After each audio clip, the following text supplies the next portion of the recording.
The English may have easily lost the Battle of Agincourt since it was a closely fought conflict. However, their superior strategy and longbow usage allowed them to win the fight.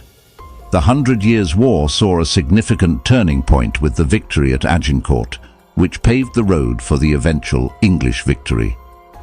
The epic tale of bravery, tenacity, and triumph at the Battle of Agincourt is truly fascinating. For ages, people have told and retold this story. This story still inspires people today. In the 100 Years' War, the English achieved a significant victory at the Battle of Agincourt. It happened in the northern French region of Agincourt on October 25, 1415. The French army outnumbered the English army under King Henry V, but the English prevailed because of their superior longbow strategy and superior tactics. One of the most well-known conflicts in English history is the Battle of Agincourt. It is frequently regarded as a representation of English determination and bravery. In the 100 Years' War, the battle was also a pivotal point that contributed to the eventual English victory. Born in 1387, King Henry V succeeded his father, King Henry IV, as king in 1413. At the Battle of Agincourt, Henry V, an accomplished military leader, guided the English army to victory. Along with being a well-liked monarch, he is frequently regarded as an English historical hero. Henry V, a stoic warrior monarch, frequently comes to mind. Prince Hal, the heir to the English throne, had a very different life before the crown sat on his head. It was a life intimately linked to that of the infamous tavern owner, Sir John Falstaff. Though this time was idealized as teenage immorality, it had greater significance because it shaped the man who would captain England to victory at Agincourt. Hal's friendship with Falstaff and his group was more than just a teenage hangout. The Boar's Head Tavern developed as a haven away from the oppressive demands of the nobility. Here, Hal let go of the responsibility that came with his position and enjoyed jokes, fights, and binge drinking with miscreants, and nobody was very good. Falstaff, a cynical and humorous mentor figure who praised Hal's wit and contempt for courtly propriety, supported Hal's uprising. That reckless lifestyle was more than mere amusement, though. Hal indulged in activities such as gambling, public intoxication, and highway robbery, which not only damaged his reputation, but also cast doubt on his eligibility to hold the kingdom. King Henry IV was concerned about his son's recklessness and the damaging impact of Falstaff's bad crew. These were valid worries, as the kingdom was already dealing with dangers from the outside world and internal division, and an unpredictable successor would not instill trust. However, something more intricate was developing behind the surface of celebration. Hal's friendship with Falstaff was more than just a means of avoiding his regal fate. He was probably looking for real friendship and companionship apart from the formalities of court life. Despite his shortcomings, Falstaff gave Hal a platform for his wit and rebellious spirit, and he intellectually challenged him. Moreover, some historians contend that Hal had a hidden motive for his reckless actions. He learned vital information about the social and economic conditions of his kingdom by living among the ordinary people, information that is essential for good leadership. It's possible that some of his seemingly reckless adventures were a calculated move to feel the pulse of the country he would eventually govern. Hal's encounter with his own men while wearing a disguise during the Gadshall robbery was the turning point. Falstaff's orchestration of this painful ordeal served as a warning. Hal became aware of the risks associated with his way of life and the possible repercussions for his future. He broke with Falstaff, accepted his royal duties, and became the determined commander who would prevail at Agincourt. Thus, although Hal's time spent with Falstaff may have been considered reckless, it was more than mere adolescent foolishness. It involved a nuanced interaction between self-awareness, revolt, and tactical observation. The experiences he had, both good and bad, had an impact on the man who would become Henry V, the warrior king. He gained leadership skills from the rough-and-tumble world of taverns and outlaws, as well as from courtly procedure, and he became a king who was aware of both the importance of his position and the pulse of his subjects.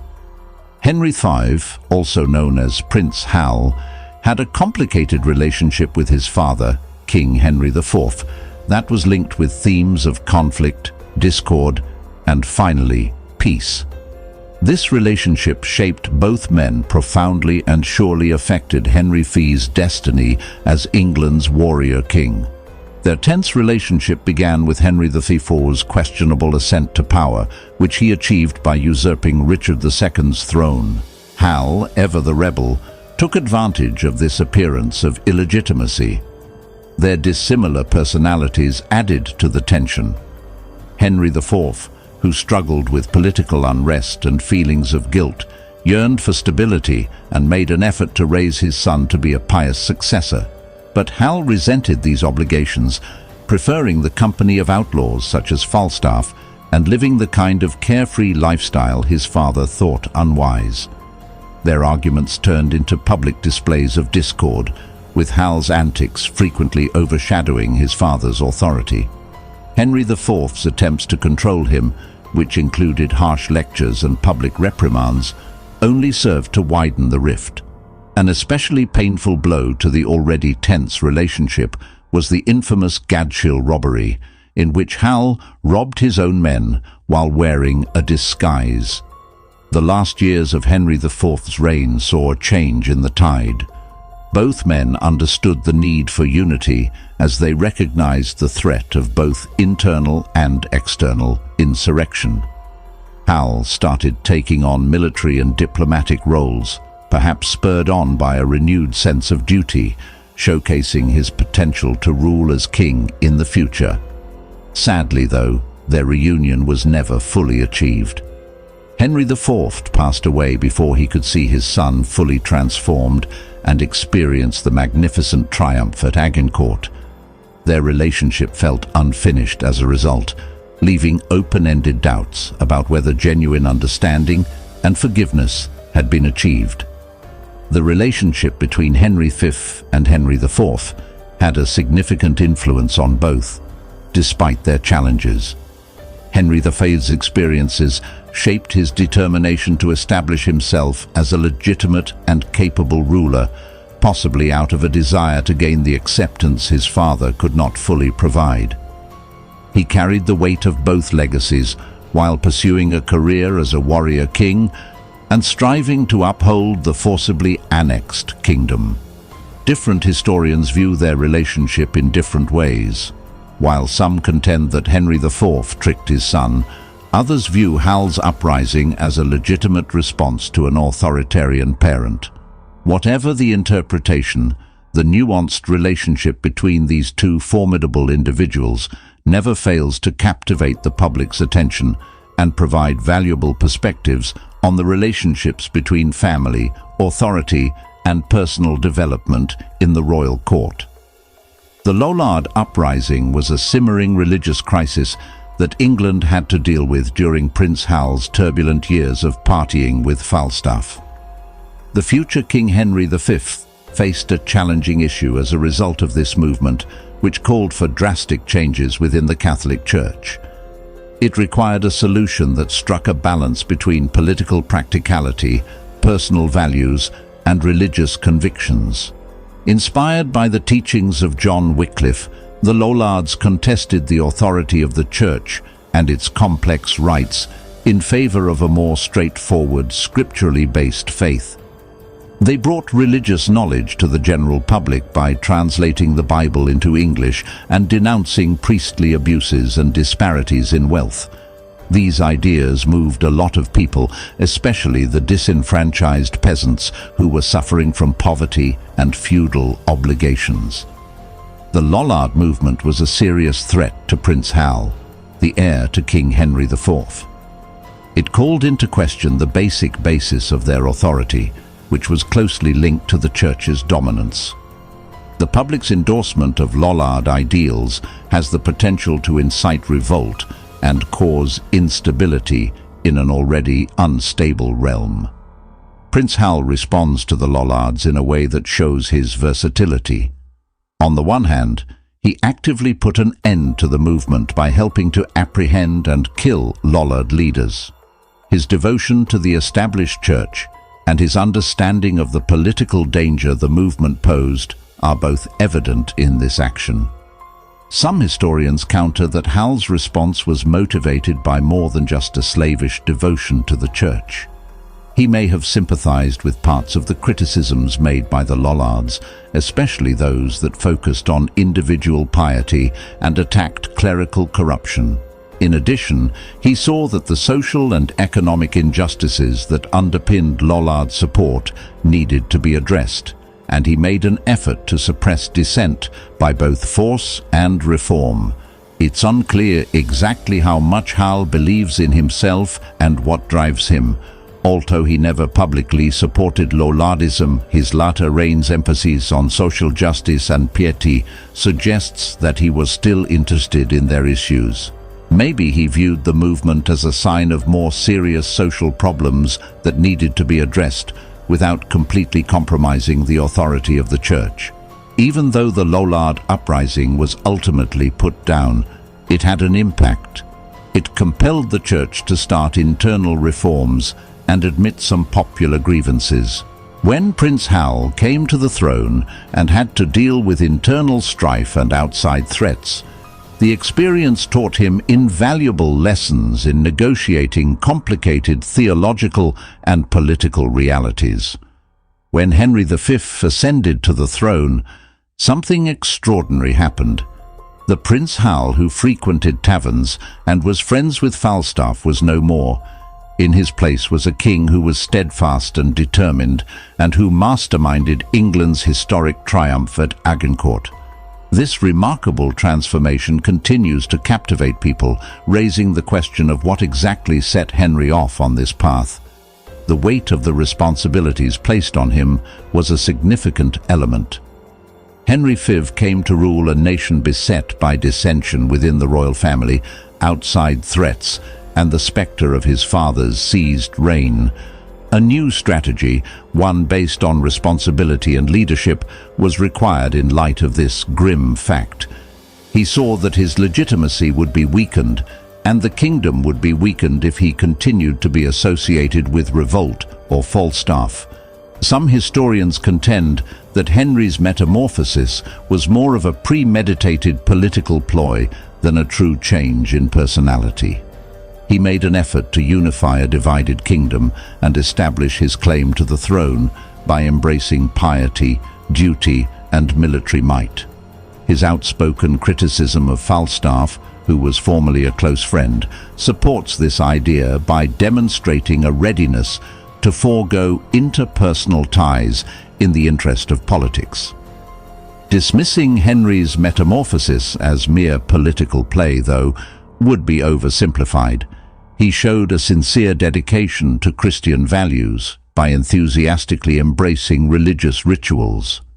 His leadership during the Lollard Rebellion reveals that he was not only a blind follower, but also had a more nuanced knowledge of religious dissent and a desire for reform within the church. This implies that a personal metamorphosis will accompany the strategy change. An important factor was also the external perils that loomed over England. A strong leader was required because of France's internal uprisings and hostility. Henry V channeled his teenage rebelliousness into calculated military battles because he believed that conflict might bring the country together for a single purpose. The prospect of failure would surely have motivated him to concentrate and accept the duties of kingship. Whatever the exact reasons, Henry V's metamorphosis was evident and significant. He brought the country together and gained the respect of both allies and enemies, becoming a symbol of English power. In addition to addressing social issues and enacting internal reforms, Agincourt's reign solidified his reputation as a warrior king and suggested that he was a more nuanced figurehead than merely a captivating military commander. Historians are nevertheless fascinated by the controversy surrounding Henry V's metamorphosis. Was the transformation actually the result of accountability and faith? Or was it a brilliantly staged act designed to solidify his rule and bring him fame? Maybe it was both. A clever political ploy combined with a complicated interplay of internal transformation. In the end, the extent of his metamorphosis is what makes his legacy so powerful. It leaves a permanent impression on English history and serves as a constant reminder of the complexity of both leadership and power. It wasn't an obvious instance of legitimate inheritance when it came to Henry V's claim to the French crown. It was a convoluted web of conflicting stories, alternative historical interpretations, and calculated moves. Henry's claim originated with his great-grandfather, Edward III, who, in the midst of the 100 Years' War, momentarily proclaimed himself King of France. The French never fully acknowledged this, despite the fact that it was founded on a remote family tie. The unwritten law, known as Salic law, which forbade female inheritance, was the French response. They contended that Edward III's claim was invalid because it originated with his mother, Isabella. This long-dormant assertion was resurrected by Henry V, but for political rather than ideological reasons. With internal dissension in England, the war offered a chance to bring the country together under a shared objective. Furthermore, the volatility of France provided a chance to take advantage of vulnerabilities. Historians disagree over Henry's claim's genuineness to this day. Was it a purposeful exploitation of history to further his goals and establish his legitimacy, or was it a sincere confidence in his rightful ownership? In the end, Henry V's difficult and contentious claim to the French throne changed the direction of the 100 Years' War and acted as a trigger for the crucial Battle of Agincourt. More than just a proclamation of war, Henry V's claim to the French throne was a well-crafted web of political maneuvering and arguments intended to legitimate his ambitions and garner support from both inside and outside the country. Henry's assertion was predicated on a tenuous premise. His great-grandfather, Edward III, had temporarily held the French crown during the 100 Years' War, and he invoked his lineage. However, the Salic law, an unwritten rule in France that forbids female succession, challenged Edward's claim and made it even more ambiguous. Henry's court scholars perverted historical accounts and legal interpretations, unfazed. They denied the legality of Edward III's claim, played up his victory at Crécy, and maintained that Salic law only extended to the primary line of succession, not to collateral branches like Edward's. Henry was not just arguing cases in court, but also playing diplomatic games. He promised land and titles to unhappy French aristocrats in exchange for their support, as he made attempts to form alliances with them. Another factor was propaganda, which presented the war as a religious crusade against the corrupt French monarchy in sermons and pamphlets. Henry employed the war as a unifying factor at home. He deflected attention from internal dissension and cemented his own reputation as a strong and capable leader by concentrating on a shared enemy. The English people were further galvanized to support his cause by the promise of glory and loot. Henry's genuine intentions were probably more nuanced, even though his excuses gave him an appearance of legitimacy. He viewed the conflict as a chance to increase English territory, boost his own reputation, and create a long-lasting dynasty. Triumphs such as Agincourt cemented his reputation as a warrior king and gave England a brief taste of European supremacy. Henry has had some success, but his legitimacy on the French throne is still in question. Historians are still deconstructing his ideas, probing his political maneuverings, motivations, and assessing the long-term effects of his activities. Whatever one's point of view, Henry V's assertion serves as a reminder of the complex interactions between power, history, and propaganda that can spark global conflict. Beyond political ploys and justifications, Henry V's claim to the French throne was most likely driven by a complex web of personal factors. Three main themes come to light: conquering, piety, and grandeur.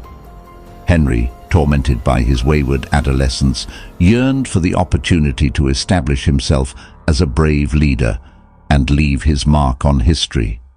He could have erased the memories of bar fights and cemented his reputation as a warrior monarch by using the French campaign as a platform for his military strength and valiant actions. Henry was a devout man who believed that the war was a divinely mandated effort to uphold the true religion and rid France of perceived moral decadence. This explanation probably struck a chord with the devout English public, drawing them even more to his cause. Henry was not just a pious man. His aspirations included establishing a strong dynasty and extending English territory. He saw the conflict as a chance to realize his ambitions, build an empire, and ensure the destiny of his family. These reasons weren't incompatible with each other. They probably blended together, strengthening Henry's resolve and influencing his behavior. Henry's complicated mind is still up for question in history, whether it be because of an underlying craving for conquest, a real desire for glory, or a sincere confidence in his piety. Prior to leading England to the renowned triumph at Agincourt, Henry V gained experience in combat by fighting in wars in Ireland and Wales. His leadership and military prowess were put to the test in these early battles, which helped him develop into the warrior king he would eventually become. Henry met his first military test in 1400, a year after becoming Prince of Wales, when Owain Glyndwr organized a rebellion. For years, King Henry IV of Wales, Henry's father, had been trying to put a lid on this seething Welsh rebellion. Eager to establish his worth, the youthful prince adopted a more assertive stance. He sent out multiple expeditions into Wales, combining political scheming with military force. By 1408, Henry had successfully put down the uprising, establishing English rule over the region. Henry's focus shifted to Ireland in 1413 as Gaelic chieftains posed a threat to English power there. Compared to Wales, the situation was more complicated, with ingrained rivalries and long-standing grievances igniting hostilities. Henry's strategy mixed military might with efforts to curry favor with local authorities. He led an offensive against insurgents, took control of strategic locations, and reached agreements with some chieftains. Even though he was unable to completely pacify Ireland, his campaigns contributed to the growth of English power there and gave him invaluable experience for his upcoming ventures. Henry V received invaluable experience in organizing troops, developing plans of action, and negotiating challenging political environments from his early operations in Wales and Ireland. He also discovered the difficulties of quelling insurgent communities and the significance of tailoring his strategy to various situations. The disobedient young man, Prince Hal, had a history of bar fights and dubious companionship before he wore the crown. However, he possessed the ability to be a strong military commander, which was developed during his early battles in Wales and Ireland. These battles forged him into the warrior King Henry V, the mastermind behind the magnificent triumph at Agincourt. His advancement in the military wasn't smooth. Lessons learned from the rapid action that put an end to Owain Glyndwr's insurrection in Wales contrasted with the more delicate approach needed in Ireland, where he had to engage with local chieftains and traverse intricate loyalties. These encounters gave him the flexibility that a good commander needs. However, the English longbow, a weapon he championed and advanced to new heights, lay at the core of his metamorphosis. When used expertly, the longbow could shoot volleys of arrows at great range, shattering formations and penetrating enemy armor. Though its efficacy had been hinted at Crecy, Henry made it the mainstay of his approach.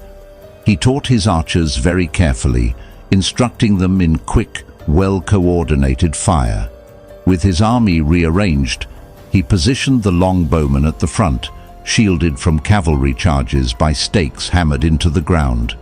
This seemingly straightforward invention turned out to be revolutionary, forging a strong defensive line capable of dealing significant deaths to adversaries before they even got close. But without a strategy, methods are insufficient on their own. Acknowledging the significance of topography, Henry selected Agincourt, a slender field surrounded by forests, to limit French cavalry movements and optimize the performance of his archers. He prepared carefully, guaranteeing logistical support and taking advantage of the overconfidence of the French to get them into a precarious situation. But Henry was more than just an expert in close-quarters combat. Realizing the importance of close-quarters fighting, he taught his soldiers both swordplay and hand-to-hand maneuvers. He took the initiative, set an example for his men, and inspired them with his own bravery and tenacity. Agincourt demonstrated Henry's dual proficiency in close quarters and longbow warfare, making it more than merely a longbow win. The military legacy of Henry V goes beyond Agincourt. He influenced English combat for decades by introducing a culture of tactical innovation that placed a strong emphasis on archery and agility. Long after his reign, his knowledge of terrain analysis, morale, and logistics was still applicable.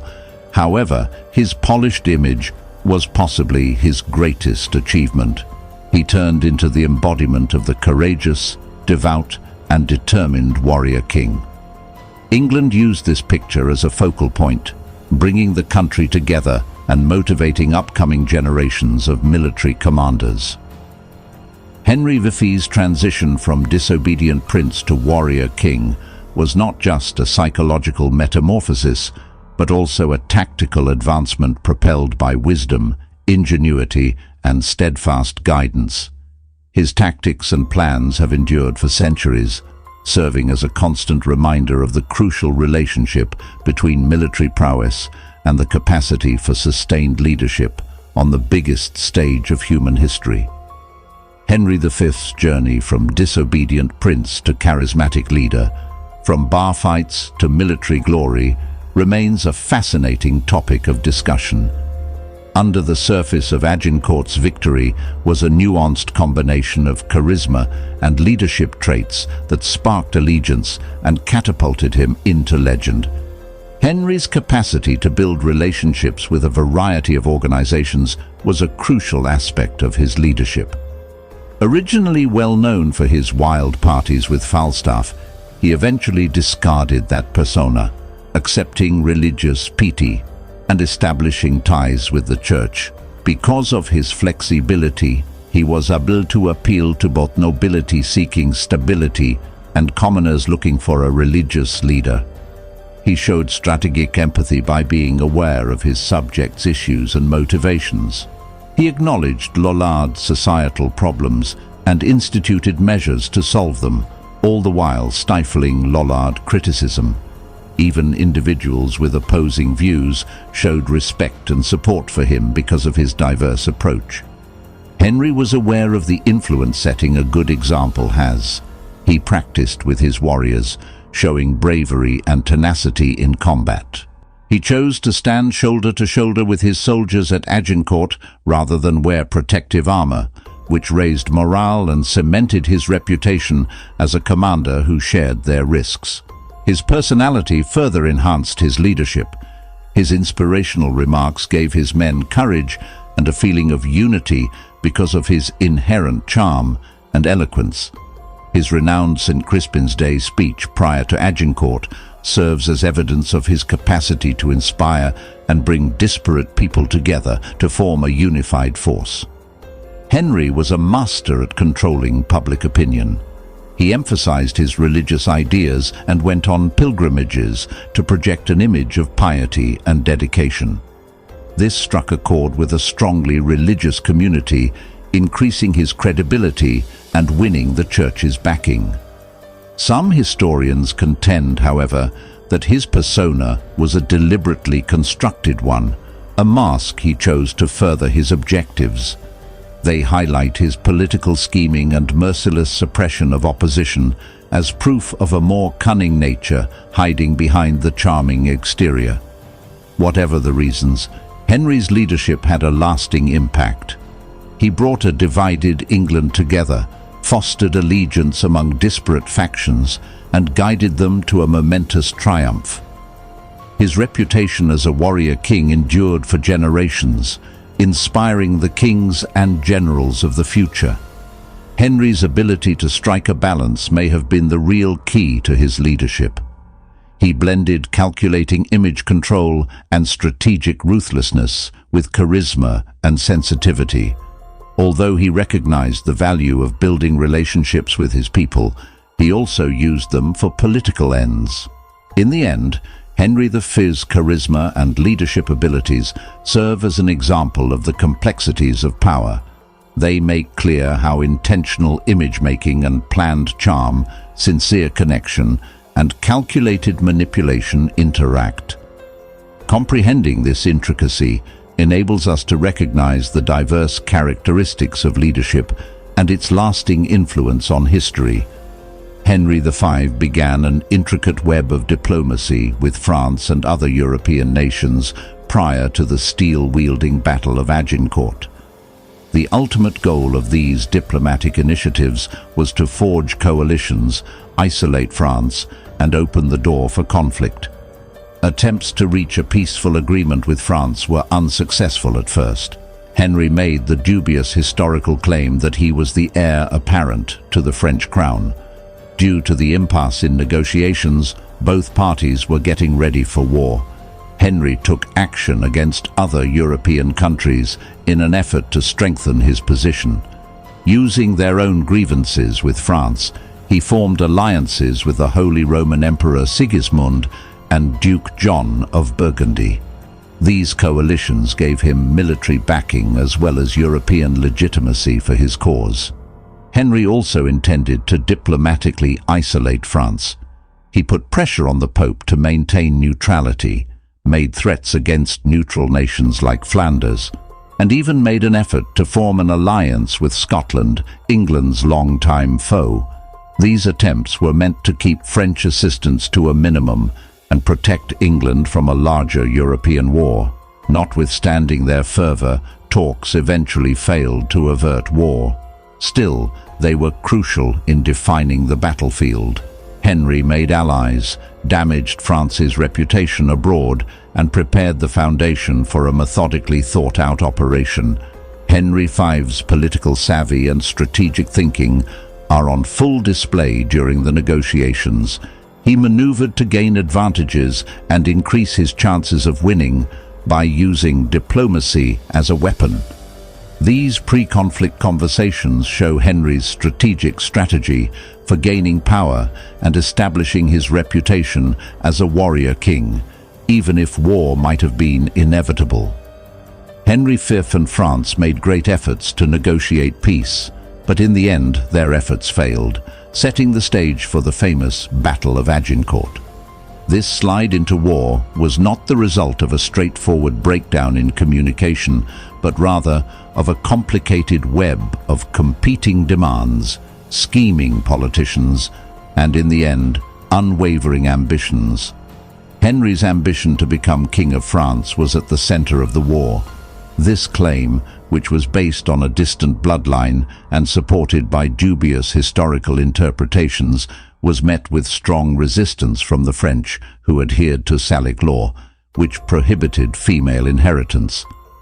Diplomatic attempts to bring these radically different viewpoints together failed. Historians disagree on how genuine Henry's assertion was. Some contend that he genuinely believes in his inherited rights, while others view it as a political ploy to fortify his own goals. and bring his divided country together. Triumphs overseas might enhance his reputation as a formidable commander and guarantee the survival of his dynasty. Both parties maneuvered with strategic abandon. Henry attempted to form alliances with angry aristocrats in France, offering them land and titles in return for their support.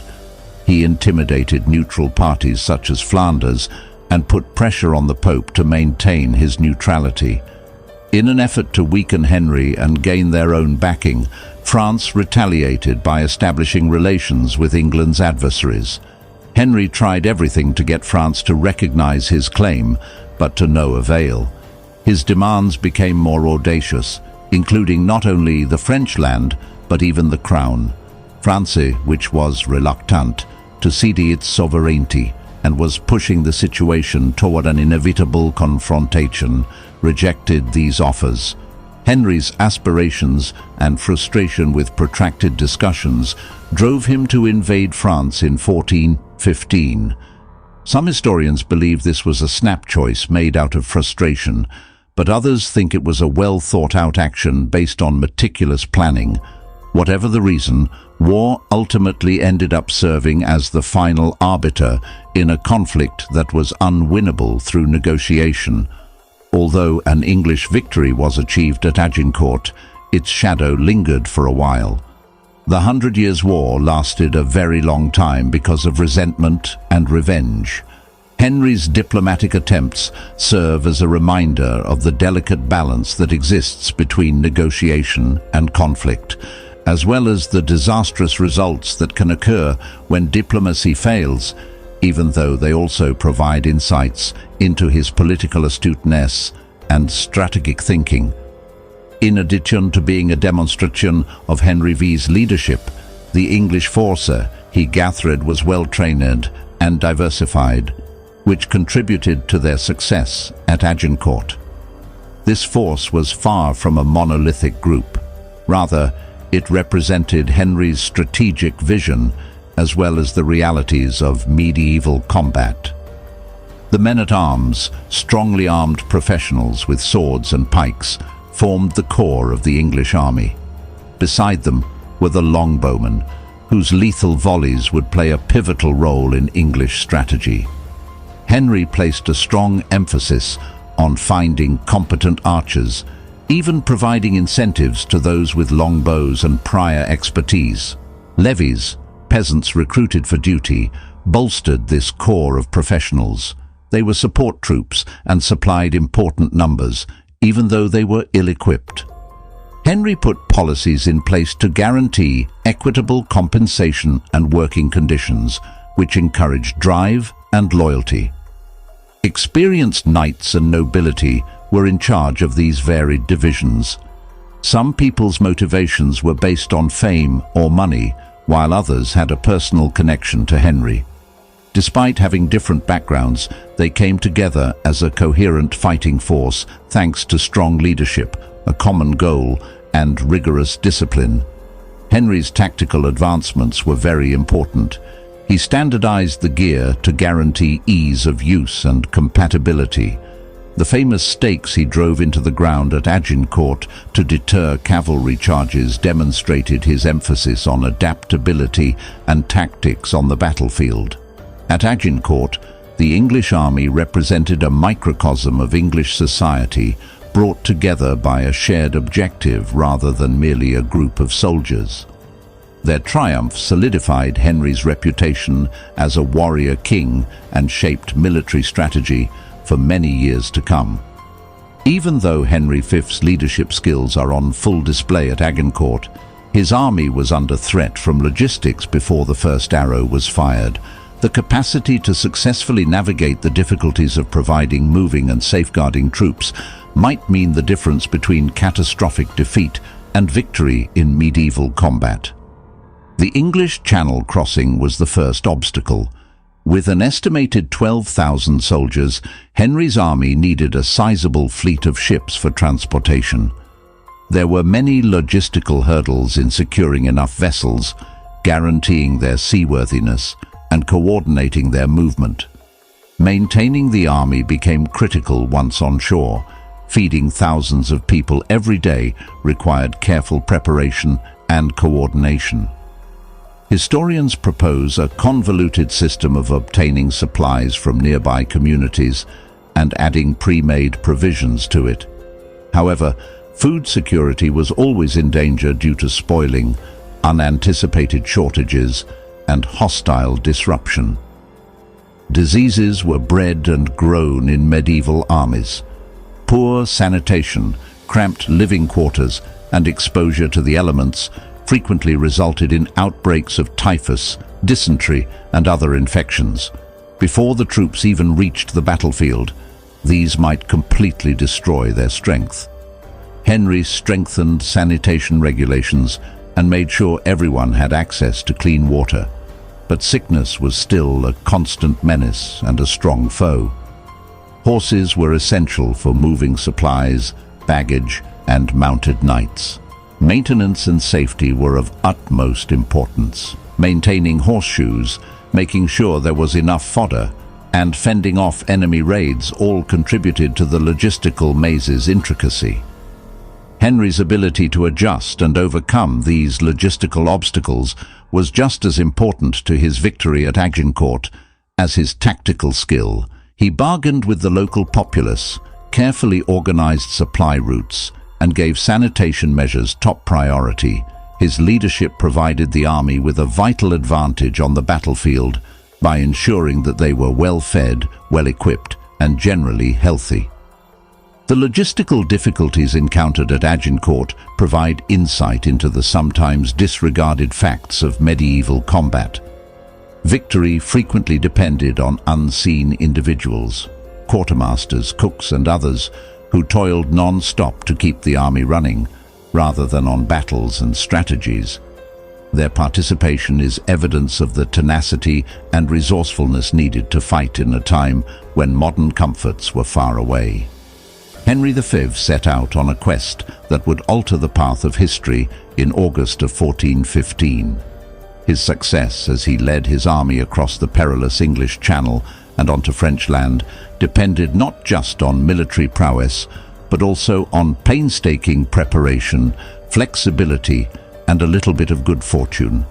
It was a logistical challenge in and of itself to assemble a fleet to carry more than 12,000 soldiers and their horses.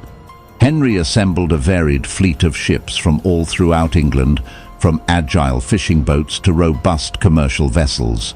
Risks associated with the voyage included storms, French attacks, and the constant threat of seasickness. Ever the careful leader, Henry made sure they were on a well-mapped route, flying by the stars with the help of seasoned pilots. He deliberately avoided the heavily guarded Calais in favor of a location with possible allies and an abundance of supplies when deciding on Normandy as his landing site. Even with meticulous planning, nature had other ideas. A severe storm pounded the fleet, scattering ships and delaying the landing. Unfazed, Henry inspired his troops by exhibiting his own poise and fortitude. They ultimately landed in France on August 13th, walking onto a beach close to Touquet. The challenge didn't end with landing. The populace was hostile, and the English had few supplies. Henry quickly took control of the beachhead, putting the unloading of horses and supplies first. His forces set up fortifications and started to march inland, starting a campaign that would end in the famous Battle of Agincourt. Henry V's voyage across the Channel was a strategic and symbolic risk as much as a military one. Despite the difficulties, his successful landing gave his men more confidence and sent a clear message to France about his resolve. His audacious journey and calculated landing left a lasting legacy that underscores the difficulties and rewards that come with being a commander in a time of war. Though there is no denying Henry V's genius at Agincourt, the French court's internal turmoil was a major factor in their downfall. Power struggles, competing goals, and dubious leadership decisions led to a fragmented command structure, which ultimately proved harmful in combat. A mental patient, King Charles VI was hardly more than a symbolic figure. Rival groups commanded by his brother, the Duke of Burgundy, and his wife, Queen Isabeau, fought each other for control. Personal agendas took precedence over national unity among these factions, impeding prompt and decisive action against the English menace. Conflicting orders and mistrust impeded communication between military commanders and the royal court. The French response was weakened as a result of the lack of coordination, which caused delays in military mobilization and confusion over battle plans. French commanders appeared to underestimate Henry's powers and commitment, even in the face of a lesser English force. Due to this overconfidence, incorrect strategic choices were made, like selecting an open battlefield that benefited the English longbowmen and ignoring countermeasures for their long-range attacks. Charles d'Albret, the French constable who oversaw operations, is sometimes chastised for his lack of decisiveness. While some historians charge him with being impetuous and having poor coordination, others contend that contradictory directives and a lack of royal court support put him in an unfavorable situation. Even when individual French troops showed courage, the court's lack of cohesion and leadership ultimately proved deadly. The result of Agincourt would have been considerably different if they had united, made use of their numerical advantage, and changed their tactics. The lesson from the French defeat at Agincourt is to be careful. In times of crisis, it emphasizes the value of maintaining national unity, effective communication, and capable leadership. Although military strength is important, internal conflicts can undermine any advantage, making even the mightiest armies susceptible.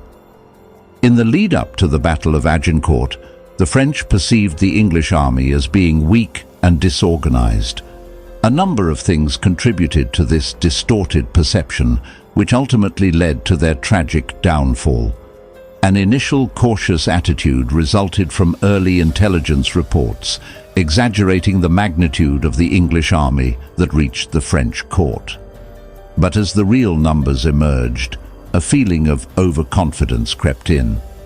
The French considered the smaller English army as inadequately armed and lacking experience, rejecting claims of Henry V's excellent command and disciplined men. The French court was divided politically, which led to their undervaluation. Some chose to minimize the English danger in order to forward their own goals due to faction rivalry. Furthermore, long-standing prejudice against the barbaric English contributed to false beliefs about their military strength. French leaders placed a great deal of emphasis on their advantages, which included superior numbers, highly armored knights, and cavalry charges. They disregarded the English longbow as archaic and misjudged its efficiency. This tactical error proved disastrous, as the French ranks suffered terrible casualties from the longbow volleys before they could engage in close-quarters fighting. The English army had excellent leadership and good morale, but the French chose to ignore this. Henry V had given his soldiers a feeling of direction and cohesion, and his own charm and cunning added to their commitment. The French view of the English threat was further undermined by undervaluing these intangible variables. The French underestimate of the power and skills of the English army ultimately proved devastating. Their misguided perception caused them to make bad strategic choices, which greatly aided in their defeat at Agincourt. This historical case serves as a reminder of the need for precise intelligence, the need to abstain from bias, and the recognition of the intangible elements that make a battlefield successful. The sound of clashing steel at Agincourt echoes not only from the battlefield, but also from Henry V France's misguided arrogance, which was fueled by an incorrect assessment of the character and talents of the English king, and proved to be just as crucial as any arrow fired across the battlefield. Henry's reputation in France from the start was that of a brash hothead who indulged in bar brawls and adolescent foolishness. They viewed him as a reckless gambler who was leading a motley crew of poorly armed men across the English Channel. Part of the reason for this dismissal was Henry's deliberate manipulation of his image. He had given up his rebellious past and adopted a pious and fervent religious life, which the French saw as a political ploy rather than sincere conviction. In addition, the internal conflicts within England, which manifested as uprisings and political opposition, gave the impression of fragility. Henry's strategic acumen, developed during operations in Wales and Ireland, went unnoticed by the French. They failed to notice his careful planning, which was evident in the risky logistical operation of moving his army over the English Channel. Furthermore, the French's perceived strengths were the source of their overconfidence. Their long history of military skill, superior numbers, and heavily armored knights made them oblivious to the English advancements. They mocked the longbow, calling it a backward tool in the face of their powerful cavalry attacks. This underestimate proved to be devastating, as the longbow rained down lethal volleys of arrows that destroyed the French ranks before they could even get into close quarters fighting. However, underestimating Henry went beyond strategy to include underestimating the guy himself. His steadfast resolve and his ability to inspire devotion and build a fighting spirit in his troops were all overlooked by the French. His well-known St. Crispin's Day speech, which he gave ahead of the fight, struck a chord with his warriors, reaffirming their common goal and creating a connection that went beyond simple numbers. Henry's leadership extended beyond his statements in combat. He set an example for his men by battling with them and taking on their risks and tribulations. His soldiers respected and trusted him because of his steady leadership, which strengthened their commitment to his cause. The French miscalculation was more than just a tactical error. It was a failure to recognize the intricacies of their adversary. They saw a pawn that could be easily moved aside, and they faced a king who was crafty, tenacious, and able to rally his army around a single, unshakable objective. Agincourt is a reminder of the perils of undervaluing not only military force, but also the strength of will, determination, and a well-aimed arrow. Agincourt was a battle of cunning as much as sword, fought out on a well-chosen stage. With his cunning tactical mind, Henry V carefully studied the topography and turned it into a defensible bastion for his outnumbered English army. The actual battleground was a small strip of land with woodlands on both sides, shaped like an upside-down funnel. This limited the mobility of the French cavalry, turning their trump card into a dulled tool. Henry highlighted this advantage by putting stakes in the ground in front of his archers and erecting an impenetrable wall to keep horses from charging. Henry's gaze strayed from the current combat to the surrounding terrain. By placing his forces on somewhat higher ground, he gave them a tactical edge and made the French attack from an uphill direction, wearing them out before the battle even started. The muddy ground from the previous rain further hampered the French attack by slowing down their movement and their heavy armored knights. This was a premeditated trap, not a passive defense. Henry was aware of the advantages and disadvantages of each army. He exploited the topography to direct the French into the longbow's death zone because he was aware of its destructive power at medium range. With the protection of the stakes and their higher position, the English archers were able to fire a volley after volley with little danger, destroying the French ranks before they could engage in close battle. Therefore, Agincourt was more than merely a military triumph. Rather, it was evidence of Henry's mastery of the terrain and his capacity to use it to his advantage. His transformation of an apparently ordinary field into a lethal gauntlet was evidence of the strategic genius underneath the warrior king's facade. The clash of steel at Agincourt reverberated not only from the fighting, but also from the divergent leadership philosophies that influenced the result. Henry V led from the front and inspired his warriors with determination, but the French command remained unsure and disjointed, which ultimately led to their demise. Setting an example, Henry, who was formerly written off as a careless young man, had developed into an engaging leader. He gave up his bar fights for piety, bringing people together through a common goal and intense religious devotion. Before the battle on St. Crispin's Day, he gave an impassioned call to arms, reminding his men of their common heritage and rekindling their fighting spirit. Crucially, Henry led by example rather than only inspiring others. Instead of donning any protective armor, he opted to stand alongside his soldiers and share their struggles and hazards. His level-headed leadership improved his rapport with his soldiers, which raised their confidence in him and their cause. The price of discord. On the other hand, there was conflicting interest and division within the French leadership. Power struggles between factions, poor communication, and mistrust hampered decisive action. There were delays and confusion as a result of Charles d'Albret, the French constable, being under constant observation and receiving contradictory commands. Because of this disjointed command structure, it was difficult to communicate effectively and respond to the English threat as a whole. Underestimating the enemy. The French made the additional error of underestimating Henry and his troops. They disregarded the English longbow's deadly capabilities as well as his strategic acumen, labeling him a hothead and his troops ill-prepared. Their blindness to the tactical realities of the battlefield resulted from their overconfidence, which was fueled by their overwhelming numbers and fully armored knights. The tide turns.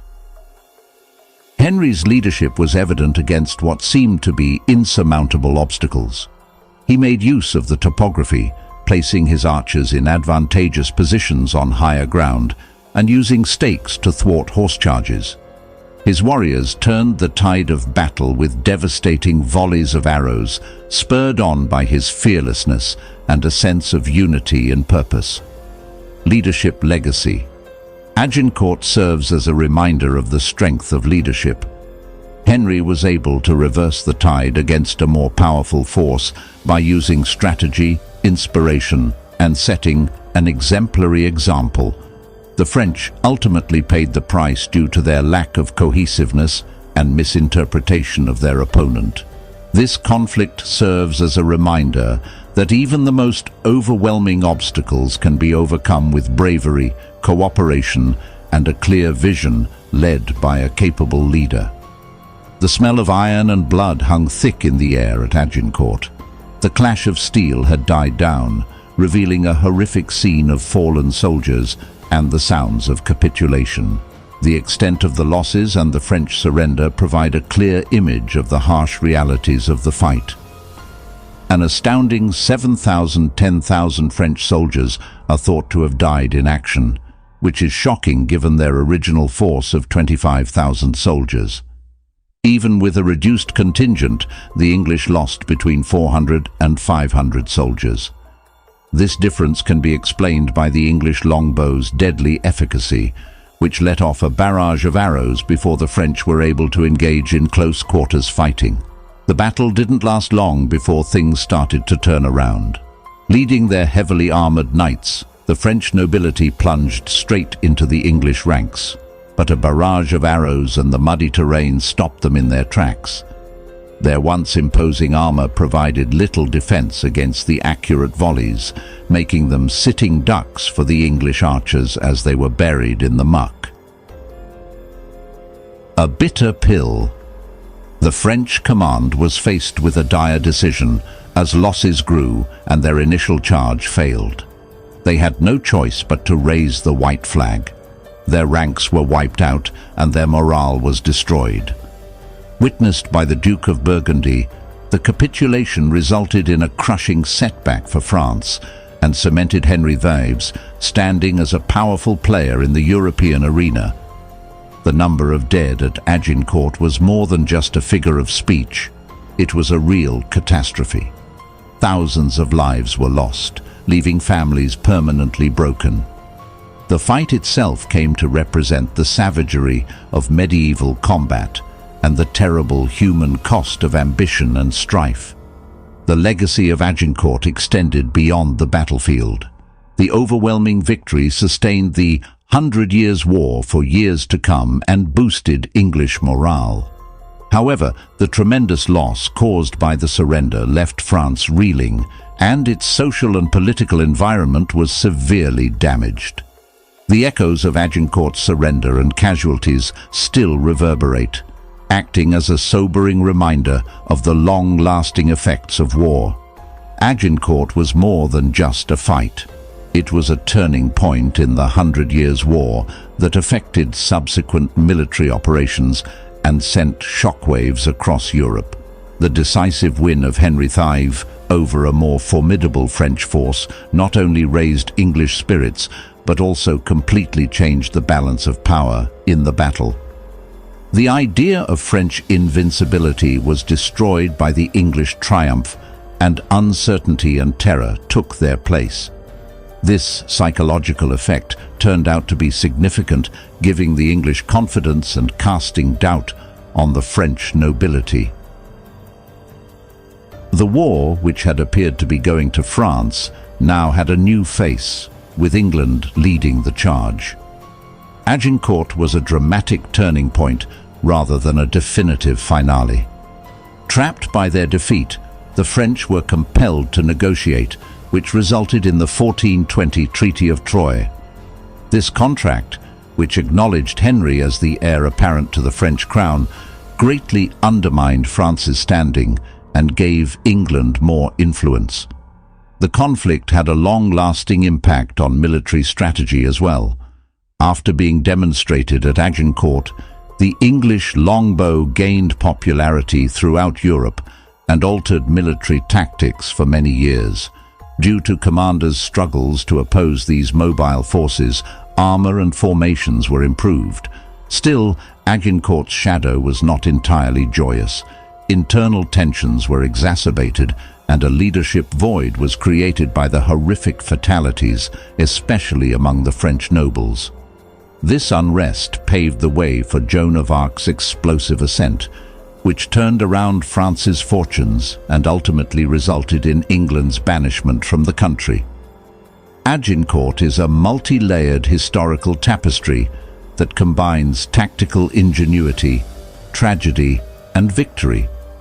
It serves as a reminder that while victory is not always guaranteed, leadership is essential, and advances made on the battlefield frequently lead to future developments in warfare. Comprehending the complex ramifications of this fight teaches us important lessons that still hold true now, challenging us to evaluate historical events not only in terms of individual triumphs, but also in the larger framework of their lasting effects. Henry V passed away in 1422 at the young age of 36, leaving a lasting impact on both England and the 100 Years' War. Even though the victory at Agincourt solidified his reputation as a warrior king, his sudden death created a huge power vacuum that ultimately changed the direction of the war. 2 months had passed since Henry was named heir to the French crown by the Treaty of Troyes. His departure caused the painstakingly worked-out truce to fall apart, restarting the conflict all over again. Without their charismatic leader, the English forces found it difficult to keep up their momentum and suffered multiple significant setbacks. Henry VI, Henry's baby son, was not able to provide the firm direction required in such a chaotic period. A regency council beset with power struggles and internal conflicts was unable to effectively handle the difficulties of both diplomacy and war. A significant turning point was the ascent of Joan of Arc, a captivating young woman who claimed to have received divine guidance. She greatly raised French morale and challenged English control by organizing the French people and leading them to several spectacular triumphs, like the Siege of Orleans. In England, the The Regency Council found it difficult to keep the unruly and war-weary populace under control. The kingdom became even more unstable as a result of rebellions and power conflicts, which were fueled by taxes meant to finance the continuous conflict. The English treasury was severely strained by the protracted conflict. Economic hardship and societal turmoil were caused by the expense of maintaining a sizable army in France, as well as declining trade as a result of damaged shipping routes. The length of the conflict caused the English to gradually lose control over French territory. All except Calais had been retaken by France before the century's end, signaling a dramatic drop in English power and prestige. Henry Fee's remarkable leadership, strategic insight, and capacity to bring disparate groups together were lost at a crucial time, leaving an abiding sense of what if. Undoubtedly, his rule increased England's military might and enlarged its territory, but his dream of unifying France and England under one monarchy never came to pass. It would be oversimplifying to assign Henry Fee's death as the primary cause of the war's turn and England's decline. A number of things contributed, including the rise of Joan of Arc, internal conflict in both France and England, and changing military strategies. Still, his departure clearly left a leadership vacuum and aided in the disintegration of English hopes in France. Though significant historical occurrences, Agincourt and the 100 Years' War are more than just stories of valor and loss on the battlefield. By analyzing the significance of certain individuals like Henry V, we can gain a clearer understanding of the intricate interactions between politics, social conditions, military accomplishments, leadership, and factors that make history. Henry V's tragically brief reign notwithstanding, his legacy lives on as a poignant reminder of the fragility and enduring power of leadership in influencing historical outcomes. Even after centuries have passed, Agincourt's echoes still have relevance for comprehending contemporary warfare and leadership. Though tactics and technology have changed, the conflict still has lessons to be learned today. The French underestimated the tenacity of Henry V and the might of the English longbow, mirroring shortcomings in contemporary intelligence. This emphasizes the need for accurate evaluations of adversaries' capabilities and the perils of depending on distorted information. The way that Henry manipulates the battlefield so skillfully emphasizes how important it is to comprehend geography and use it wisely. When creating plans, today's leaders, military or civilian, must take the socio-political and physical environments into account. The unity and purpose that drove the English army under Henry's command emphasize how important it is to have a clear goal in any undertaking. This holds true for businesses managing rivalry, social movements aiming to transform society, or countries dealing with international issues. Henry is an exemplary leader due to his charisma, tactical acumen, and willingness to take calculated risks with his army. Leaders in all fields require effective communication, strategic thinking, and the capacity to uplift and encourage others in the complex world of today. Agincourt, though, is not a glorified story of bravery. It serves as a reminder of the terrible effects of war, the precarious nature of victory, and the high human cost of hostilities.